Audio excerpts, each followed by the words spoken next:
Good morning all of you all my dear student. I am Akash Singh, Hindi teacher.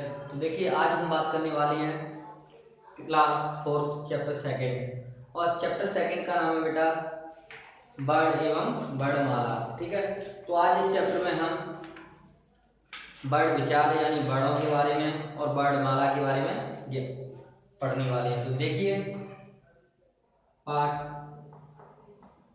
2 कक्षा 4 और chapter का नाम है बेटा वर्ण विचार। इस चैप्टर में हमें वर्णों के ऊपर पढ़ना है, वर्णों की जानकारी लेनी है। तो देखिए, सबसे पहले हम बात करते हैं कि वर्ण किसे कहते हैं। तो भाषा की सबसे छोटी इकाई जो भाषा की सबसे छोटी इकाई जो आ ई ई यानी अक्षरों से शुरू होती है उसे हम वर्ण कहते हैं। भाषा की सबसे छोटी इकाई वर्ण कहलाती है या अक्षर कहलाती है। इसके साथ अब बात करते हैं हम कि वर्णमाला किसे कहते हैं। तो वर्णमाला बेटा, वर्णमाला हम किसे कहते हैं? वर्णों के समूह को ही हम वर्णमाला कहते हैं, या वर्णों की क्रमबद्ध सारणी को हम वर्णमाला कहते हैं। क्लियर?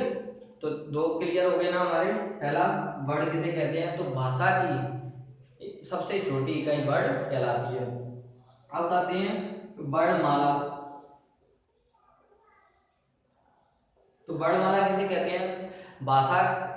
भाषा की सबसे छोटी इकाई को तो वर्ण कहते हैं, और वर्णों के समूह को यानी एक ऐसा समूह जिसमें कुछ अधिक वर्ण पाए जाते हों वो क्या कहलाएगा?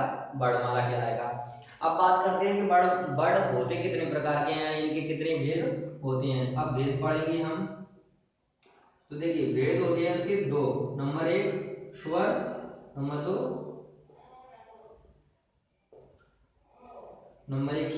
2 व्यंजन। ठीक है, नंबर 1 स्वर और नंबर 2 व्यंजन। और स्वर किसे कहते हैं? जिन वर्णों को सहायता में, यानी स्वर किसे कहते हैं? तो देखिए, जिन वर्णों को पढ़ने में कोई कठिनाई नहीं होती है तथा किसी के सहयोग की भी आवश्यकता नहीं होती है, ये क्या कहलाएंगे? स्वर कहलाएंगे। या जिन वर्णों को पढ़ते समय हमारे मुख से वायु नहीं निकलती है और इन्हें आसानी से पढ़ा जा सकता है, ये स्वर कहलाते हैं। तथा स्वर कितने प्रकार के होते हैं? 11 प्रकार के। ठीक है, क्लियर? अब बात करते हैं व्यंजन की। तो जिन वर्णों को पढ़ने में या जिन वर्णों को पढ़ते समय हमारे मुख से कुछ वायु बाहर निकल जाती है तथा ऐसे वर्णों को पढ़ने के लिए किन्हीं अन्य वर्णों की सहायता लेनी पड़ती है, इसे हम क्या कहेंगे? व्यंजन। ऐसे वर्णों को व्यंजन कहते हैं। तो जिन वर्णों को पढ़ने के लिए किसी दूसरे शब्दों की या दूसरे वर्णों की सहायता ली जाती हो और व्यंजन कहलाता है। व्यंजन कितने प्रकार के होते हैं? व्यंजन 33 प्रकार के होते हैं। ठीक है, यहाँ तक क्लियर हो गया? व्यंजन 33 प्रकार के होते हैं। ठीक है, अब बात करते हैं हम कि व्यंजन भी कितने प्रकार के होते हैं। तो नंबर 1 होता है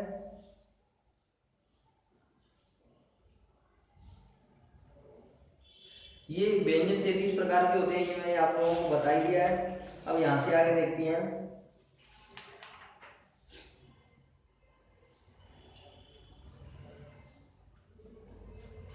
कि स्वरों के कितने भेद होते हैं। स्वरों के कितने भेद होते हैं। तो देखिए, सबसे पहले बात करते हैं हम स्वरों के कितने भेद होते हैं। स्वरों के भेद, तो स्वरों के 3 भेद होते हैं। कौन कौन से? नंबर 1 ह्रस्व स्वर, दीर्घ स्वर, प्लुत स्वर। अब देखिए, नाम से ही पता चला है ह्रस्व का अर्थ ऐसे वर्ण जिन्हें पढ़ते समय हमें हंसी का अनुभव होता है, वो ह्रस्व स्वर कहलाते हैं। अब दीर्घ स्वर किसे कहते हैं? दीर्घ स्वर किसे कहते हैं? तो दीर्घ स्वर के उच्चारण में ह्रस्व स्वर की अपेक्षा दुगना समय लगता है। यानी इन दीर्घ वर्णों को पढ़ते समय, दीर्घ स्वरों को पढ़ते समय हमें इसकी अपेक्षा कितना समय लग जाता है? 2 गुना। ठीक है, इसकी जगह में कितना समय लग जाता है? 2 गुना। अब प्लुत स्वर क्या होता है? प्लुत का अर्थ होता है लुप्त हो जाना, लुप्त स्वर। तो ऐसे वर्ड जिन्हें हमें पढ़ते समय कुछ वर्ड हमारे मुख से लुप्त हो जाते हैं, यानी उनका मुख पर नाम ही नहीं आ पाता है, ऐसे वर्डों को हम क्या कहते हैं, लुप्त स्वर कहते हैं। ठीक है, तो ये इस चैप्टर में हमें पढ़ना था वर्डों के विचारों के बारे में कि वर्ड किसे कहते हैं, ये मैंने आपको बता ही दिया। भाषा की सबसे छोटी इकाई वर्ड कहलाती है। वर्णमाला किसे कहते हैं, वर्णों के सार्थक समूह को वर्णमाला कहते हैं। अब बात करते हैं कि वर्णों के कितने भेद होते हैं। वर्णों के दो भेद होते हैं। नंबर 1 स्वर, नंबर 2 व्यंजन। स्वर किसे कहते हैं, जिन वर्णों को पढ़ने में किसी अन्य वर्ण की सहायता नहीं ली जाती है तथा मुख से कुछ भी वायु बाहर नहीं निकलती है, वह क्या कहलाता है, स्वर कहलाता है। तथा यह 11 प्रकार के होते हैं। अब व्यंजन, व्यंजन किसे कहते हैं, ऐसे वर्ण जिनको पढ़ते समय किसी अन्य वर्ण की सहायता ली जाती हो तथा वायु हमारे मुख से बाहर निकल जाती हो, इन्हें हम व्यंजन कहते हैं तथा यह 33 प्रकार के होते हैं। अब बात करते हैं स्वर कितने प्रकार के होते हैं, स्वर के कितने भेद होते हैं। तो स्वर के 3 भेद होते हैं। नंबर 1 हास्य स्वर, नंबर 2 दीर्घ स्वर, नंबर 3 प्लुत स्वर। ठीक है, हास्य स्वर, दीर्घ स्वर और प्लुत स्वर। तो हास्य का अर्थ होता है हंसना, यानी जिन वर्णों को हमें पढ़ते समय हंसी का अनुभव होता है वह हास्य स्वर कहलाता है। दीर्घ स्वर वह स्वर होता है जिन्हें हास्य स्वर की अपेक्षा दुगना समय लगता है, वह क्या कहलाता है, दीर्घ स्वर। अब बात करते हैं लुप्त स्वर की। लुप्त स्वर वह स्वर होता है जिन्हें पढ़ते समय कुछ वर्णों का विलुप्त अपने आप ही लुप्त हो जाता है, यानी हमारे मुख तक नहीं आ पाता है, वो लुप्त स्वर कहलाते हैं। तो ये चैप्टर मैंने आप लोगों को यहाँ तक समझा दिया है। यहाँ से आगे इसे सॉल्व हम कल करते हैं।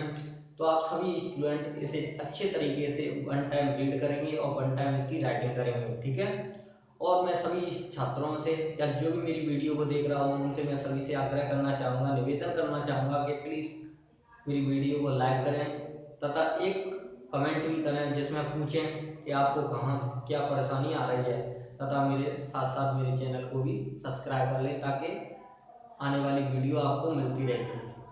और आप इसी प्रकार अपना सहयोग हमारे साथ बनाए रखें। धन्यवाद।